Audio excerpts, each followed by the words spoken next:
আসসালামু আলাইকুম। সবাই কেমন আছেন? আশা করি সবাই ভালো আছেন।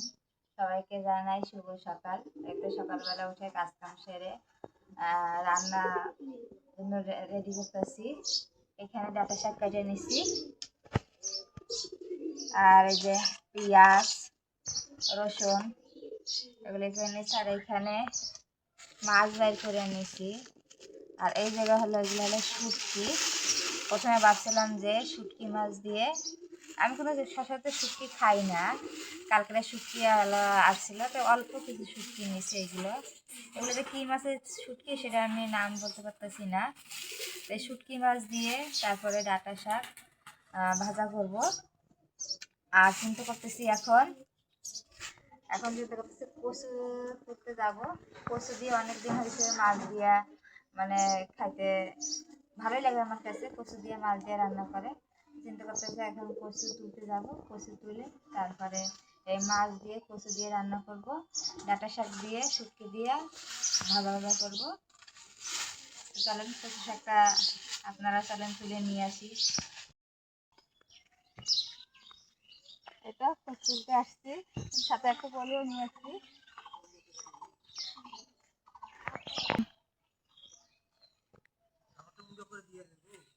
আগে সকালবেলা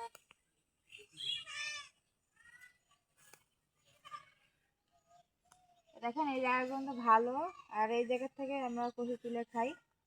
দেখেন কত সুন্দর কচু।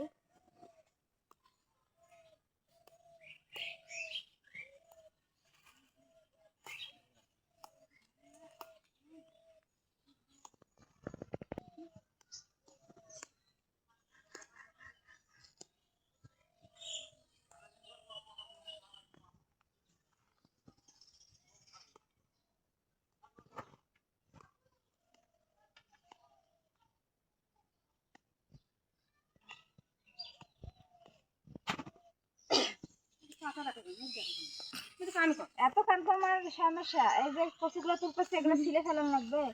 দেখেন আমার চাচি শাশুড়ি এই যে ধান এখনো আসে নাই, এই যে কি সুন্দর করে পরিষ্কার করতেছে।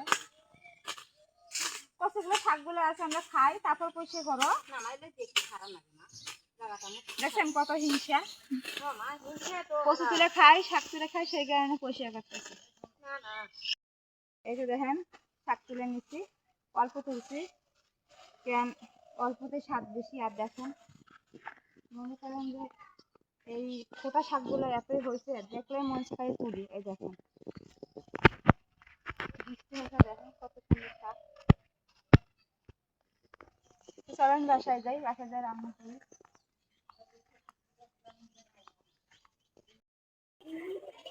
এই তো কচুগুলো তুলে নিয়ে আসলাম আর ভালো করে ধুয়ে নিছি। এখানেও মাছও ধুয়ে নিলাম। আর এই যে ডাঁটা, তা পেঁয়াজ টেস্ট সবই কাটাকাটি শেষ।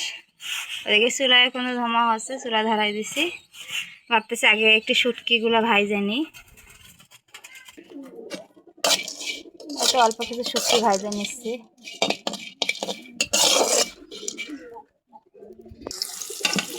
শুটকিগুলো ভাইজে রেখে দিলাম, আর এখন পেঁয়াজ ভাইজে নিচ্ছি। ডাঁটার তরকারিটা আগে বসাবো। এই যে পেঁয়াজগুলো ভাজা হয়েছে, এখানে আদা, রসুন, জিরা, হলুদ, লবণ দিয়ে এখন এই যে সুন্দর করে কষাই নিচ্ছি। আর এখন ডাঁটাগুলো দিয়ে একটু কষাই নিব। এই যে কটা আলুও দিব।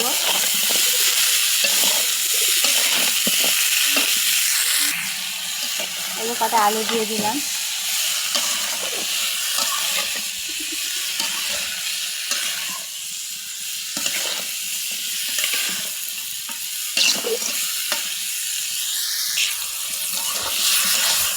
এদিকে বাকিটা কষাই নিচ্ছি। আর এই যে এখানে শুটকিগুলো ভাইজে তারপরে ভিজাই রাখছি, এগুলো ধুয়ে তারপরে দিব। দেখেন আমার তরকারিটা কিন্তু কষানো হয়ে গেছে, এখন আমি ঝোলের পানি দিব।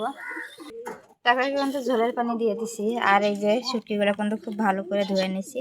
এখন এই শুটকিগুলো তারপরে দিয়ে দিব।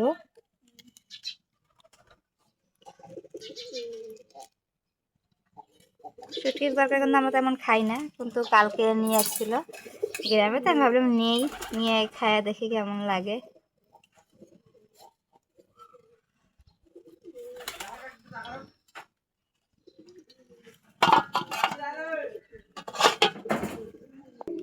ওইখানে ডাটা তরকারিটা হোক, আর এদিকে আমি কচু শাকের ভিতরে আদা রসুন জিরা বাটা হলুদ ঝাল লবণ দিয়ে নিছি, কিছুটা পেঁয়াজও দিয়ে দিচ্ছি।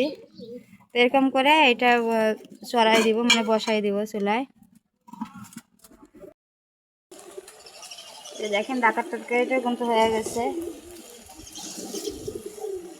ডাটা কিন্তু খুব সুন্দর ছিটছে, মানে একবারে মোমের মতো গলে গেছে। এই যে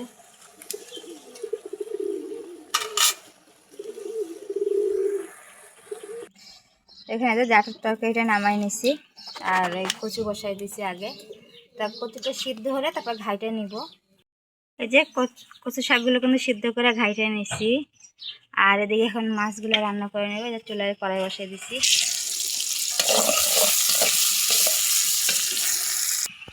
এদিকে পেঁয়াজটা ভাজি করতেছি, আর এদিকে মনে করেন যে মাছের ভেতরে আদা রসুন জিরা ঝাল মানে যেগুলো যেগুলো লাগে সব কিছু দিয়ে দিলাম। পরে এটা পেঁয়াজটা কিন্তু ভাজা হয়ে গেছে, মাছগুলো দিয়ে দিব।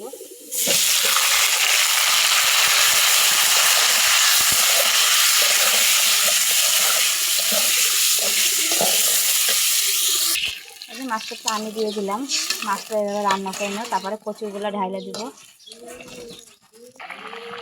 এই যে মাছটা কিন্তু প্রায় হয়ে গেছে। এখন যে ঘাইটে রাখছিলাম কচুগুলো ঢাইলে দিব। যে ঘাটে রাখা কচুগুলো দিয়ে দিলাম।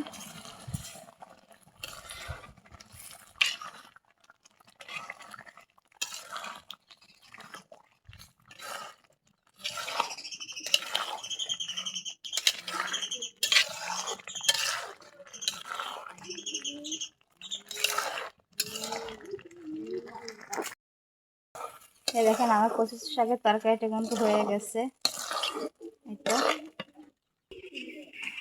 এটা কচু শাকের তরকারি, আর এখানে শুটকি ডাটা আলু দিয়া মানে চচ্চড়ি করছি। তো এই তো আজকে আমার দুপুরের রান্না। তো সবাই ভালো থাকবেন সুস্থ থাকবেন, আল্লাহ হাফেজ।